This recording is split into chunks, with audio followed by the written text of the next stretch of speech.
अस्सलाम वालेकुम। मैं हूँ सायरा।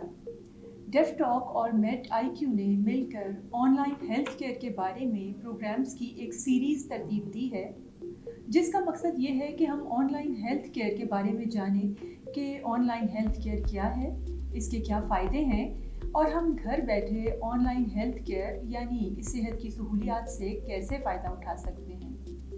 मेड आईक्यू की जानिब से आज हमारे साथ इस प्रोग्राम में हैं मोहम्मद काब साहब। तो आइए इनसे मुलाकात करते हैं। अस्सलाम वालेकुम वालेकुम सलाम जी, साहिरा कैसे जी। हैं आप? अल्लाह का शुक्र, आप सुनाएं।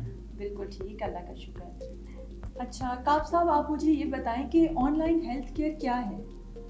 बेसिकली देखें, ऑनलाइन जिस तरह हम बाकी काम टेक्नोलॉजी के साथ वक्त के साथ साथ ऑनलाइन शिफ्ट कर रहे हैं, इसी तरह हेल्थ केयर या डिजिटल हेल्थ केयर जिसको हम कहते हैं, ऑनलाइन हेल्थ केयर कहते हैं, जी। उसका मकसद भी यही है कि हेल्थ केयर सेक्टर को भी ऑनलाइन शिफ्ट किया जाए। अच्छा। पहले जिस तरह अगर हम 90s में या एक सदी पीछे चले जाएं तो वहाँ लोगों के पास बहुत सी बेसिक बीमारियों का इलाज करने की सहूलियात नहीं थी, डिजिटल उनके पास इक्विपमेंट नहीं होते थे। तो पहले ऑपरेशंस को और डिफरेंट चीज़ों को शिफ्ट किया गया। अब वक्त के साथ साथ हमें ज़रूरत है ओपीडी की, कि हम उसको अच्छा। डिजिटली कन्वर्ट कर सकें, डिजिटल ओपीडी में ठीक। कन्वर्ट कर सकें। तो मेडाइक्यू या फिर हम अगर डिजिटल हेल्थ केयर को देखें तो उसका मेन मकसद यही है कि पेशेंट्स को घर पे ट्रीट किया जा सके ऑनलाइन तरीके से। ऑनलाइन मतलब उनको मोबाइल ऐप के थ्रू कन्वर्ट किया जा सके, उनसे कांटेक्ट किया जा सके और उनको सहूलियात फराहम की जा सकें। इस फॉर्म में वो डिजिटल प्रिस्क्रिप्शन उनको प्रोवाइड कर दी जाती है, उनको ऑनलाइन डॉक्टर से मशवरा ले सकते हैं, वहाँ अपने घर में, ऑफिस में, कहीं भी वो मौजूद हों, वो उनसे बात कर सकते हैं डॉक्टर से और डॉक्टर को अपने सिम्टम्स बताकर उससे अच्छे तरीके से जो है वो गाइडेंस ले सकते हैं। अच्छा, तो क्या आप क्या समझते हैं कि ये जो डिजिटल हेल्थ केयर है ये ज़रूरी क्यों है? देखें, अगर हम इकोनॉमी के हिसाब से या सहूलियात के हिसाब से देखें तो सहूलियात में ये ऐसा है कि जब हॉस्पिटल्स, हमारे पास नंबर ऑफ़ हॉस्पिटल्स कम है, जी। नंबर ऑफ़ डॉक्टर्स लिमिटेड है जी। और नंबर ऑफ़ पेशेंट्स या नंबर ऑफ़ जो पॉपुलेशन है वो हमारे पास लार्ज नंबर में है। जी। अब अगर सारे लोग हॉस्पिटल क्लिनिक्स में जाएंगे फिजिकली, मतलब एक बंदे को सिंपल बुखार है, फ्लू है, वायरल है, तो वो अगर हॉस्पिटल जाएगा वो भी एक पर्सन की स्पेस जो है वो ऑक्यूपाई करेगा। जी। इसी तरह एक जो सीरियस पेशेंट है या सर्जरी वाला पेशेंट है, उसने भी एक ही पर्सन की जो प्लेस है वो ऑक्यूपाई करनी है हॉस्पिटल में। तो डिजिटल ओपीडी फराहम करके लोगों को हम ये कर सकते हैं कि तकरीबन 80 to 90% लोगों को डिजिटल तरीके से, ऑनलाइन तरीके से ट्रीट किया जा सकता है। उनको डॉक्टर ऑनलाइन टेली कंसल्टेशन दे सकते हैं, उनकी मेडिसिन उनको घर पे डिलीवर हो सकती है, फिजियोथेरेपी के सेशन उनको हो सकते हैं, इवन डिजिटल एक्सरे या अल्ट्रासाउंड की सहूलियात भी उनको घर पे प्रोवाइड की जा सकती है। अच्छा। तो वो स्पेस बच जाती है वक्त की ज़रूरत के हिसाब से डिजिटल तरीके से।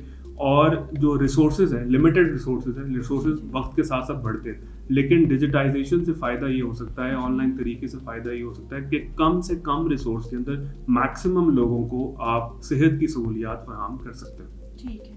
अच्छा, ये मुझे बताएं कि ये जो डिजिटल हेल्थ केयर है, इसको हम आम जो हेल्थ केयर है उस पर हम क्यों तरजीह देंगे? क्या वजह है उसकी? जैसा मैंने पहले जिक्र किया पिछले सवाल में कि हमारे पास सहूलियात कम है, रिसोर्सेज कम है, तो जब डिजिटली हम चीज़ों को कन्वर्ट करते हैं, जैसा देखें अगर हम दूसरे किसी सोर्स में देखें, लाइक कम्युनिकेशन चैनल जो था पहले लेटर्स का होता था, डाक जाती थी, उसमें टाइम लगता था, मतलब एक सिटी से दूसरी सिटी जाने में 1 डे, 2 डे, 8 डेज का टाइम लगता था एक मैसेज कन्वे होने में। नाउ विद इन सेकेंड हम अपना मैसेज, चाहे वो टेक्स्ट फॉर्म में हो, चाहे वो वॉइस की फॉर्म में हो, चाहे वो वीडियो के फॉर्म में, हम पहुंचा सकते हैं। तो इसी तरह why not digital health care के ज़रिए हम सेहत की सहूलत को जल्द से जल्द फराहम कर सकें, टाइमली, कॉस्ट एफिशिएंट तरीके से। यानी अगर एक बंदा सेहत की सहूलत लेने के लिए डॉक्टर के पास जाता है, वो ट्रैफिक में फंसता है, वो अपना टाइम निकालता है, डॉक्टर क्यू में वेट करता है, ये सारा कुछ बच जाता है और वो अपनी कन्वीनियंस टाइम, लाइक वो समझता है कि मैं शाम को 4 बजे टेली कंसल्टेशन ले सकता हूँ, वो सुबह ही अपनी या दोपहर को अपनी टेली कंसल्टेशन बुक कर लेता है। 4 बजे डॉक्टर के पास पहले 2 घंटे 3 घंटे पहले डॉक्टर को नोटिफिकेशन आ गया है कि एक फलां पेशेंट ने उसकी टेली कंसल्टेशन बुक की है। डॉक्टर अपनी अवेलेबिलिटी देता है और वो विद इन 5 to 10 मिनट्स का जो टाइम देना है वो उसको वहाँ दे सकता है। डॉक्टर कॉल पे उसको यानी गाइड कर सकता है पेशेंट को, और पेशेंट को अच्छे तरीके से वो गाइड कर सकता है। तो पेशेंट का टाइम भी बचता है, डॉक्टर का टाइम भी बचता है, और कॉस्ट एफिशिएंट भी हो सकता है। इसीलिए ज़रूरत आज के वक्त की ज़रूरत है कि हम चीज़ों को, जिस हम बाकी चीज़ों को डिजिटाइज कर रहे हैं, इस तरह हम हेल्थ केयर सेक्टर को भी डिजिटली लेके जाए। ठीक है, मतलब इससे पेशेंट का भी टाइम बचेगा, डॉक्टर का भी बचेगा, और कॉस्ट एफिशिएंट भी होगा। बिल्कुल ऐसा ही है। अच्छा, तो मुझे आप ये बताएं कि ये जो मेड IQ है ये क्या है? मेड IQ बेसिकली एक पाकिस्तान, जो हम इसको डेफिनेशन में अगर बयान करें तो हम कहते हैं पाकिस्तान का पहला वर्चुअल केयर प्लेटफॉर्म है। वर्चुअल केयर प्लेटफॉर्म से मुराद है कि अंडर वन अम्ब्रेला हम सेहत की सारी सहूलियात लोगों को उनके घर पे प्रोवाइड कर देते हैं। उनके डोर स्टेप पे जहाँ भी उनको पॉइंट ऑफ नीड रिक्वायर्ड है, वहीं पर हम उनको सहूलियात फराहम करते हैं।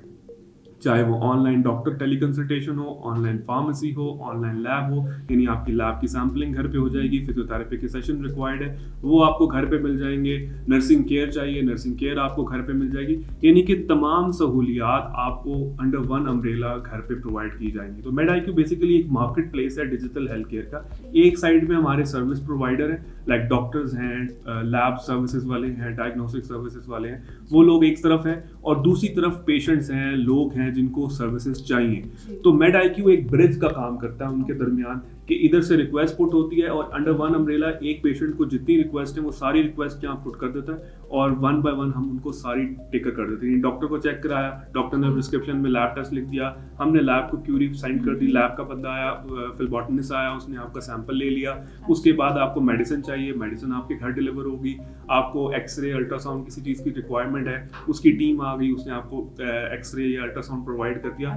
तो आपको अंडर वन अम्ब्रेला सारी सहूलियात एक ही छत तले, यानी आपके घर में ही आपको दी जा सकती है। तभी हम कहते हैं कि 80 to 90% पेशेंट जो हैं उनको घर पे ट्रीट किया जा सकता है, उनको सारी सहूलियात घर पे पहुंचाई जा सकती है। तो ये बेसिकली USP है मेड IQ की। ठीक है, अच्छा अब मुझे आप ये बताएं कि ये जो मेड IQ है ये डेफ कम्युनिटी की कैसे मदद कर सकता है? देखें, डेफ कम्युनिटी का जो सबसे बड़ा इशू आता है समाज से महरूम अफराद का, उनका ये आता है कि वो किसी भी फील्ड में जाएं, वो अपना मैसेज प्रॉपरली कन्वे नहीं कर पाते। मतलब आप वो बैंक में गए हैं, वो किसी शॉप पे गए, तो how they communicate, normal language नहीं है डेफ कम्युनिटी की, साइन लैंग्वेज जो है वो हर किसी को नहीं आती, या बेसिक साइंस भी बड़ी मुश्किल से वो बेचारे अपना इंटरप्रेट करते हैं। They every time they need a interpreter. जिस तरह डेफ टॉक ऑलरेडी काम कर रहा है डेफ कम्युनिटी के साथ, डिफरेंट शोबों में, बैंक्स के साथ, या किसी भी तरह पे उनको वीडियो हम कैसे कंसल्टेशन प्रोवाइड कर रहा है इन ऑल द फील्ड जहां उनको रिक्वायरमेंट होती है, तो वहाँ डेफ कम्युनिटी को ऑलरेडी डेफ टॉक जो है सहूलियात फराहम कर रहा है। तो मेड IQ के पास एक डिजिटल हेल्थ केयर का प्लेटफॉर्म मौजूद है। तो हमारी कोलैबोरेशन से, हमारे आपस में जुड़ जाने से ये होगा कि हम उनको डिजिटल हेल्थ केयर प्रोवाइड करेंगे।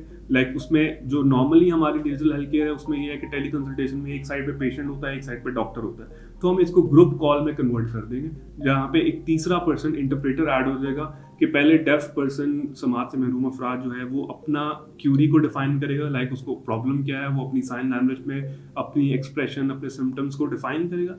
Then the interpreter will translate it to doctor. Interpreter doctor को सारी चीज़ें समझाएगा कि इनको ये इशू है, फिर उसके हिसाब से डॉक्टर उनको गाइड कर सकेगा।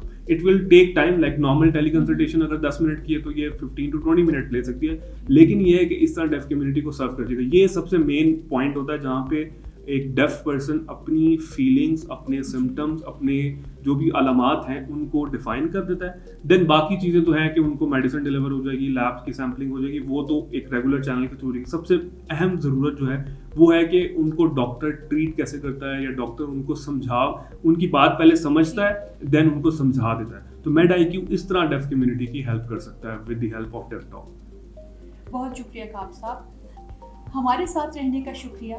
अगर आपके कोई भी सवाल हो तो आप हमें कमेंट सेक्शन में पूछ सकते हैं। अगली वीडियो में मुलाकात होगी। अपनी और दूसरों की सेहत का ख्याल रखें। शुक्रिया। अल्लाह हाफ़िज़।